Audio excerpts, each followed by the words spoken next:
Ma'am ma'am 2 minute madam, ma'am please. Kishore ma'am, क्या मिला आपको अंदर?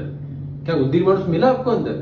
मैम प्लीज, लोग जानना चाहते हैं, आपको आंसर देना पड़ेगा ma'am, you have to answer. Ma'am बोलिए प्लीज। क्या? Dead body? उद्दीर मानुस मर गया? या फिर आप ये कहना चाहते हो कि उद्दीर मानुस किसी को मार के फरार हो गया? आप ये कह रहे हो कि उद्दीर मानुस है ही नहीं, सिर्फ स्टोरी है?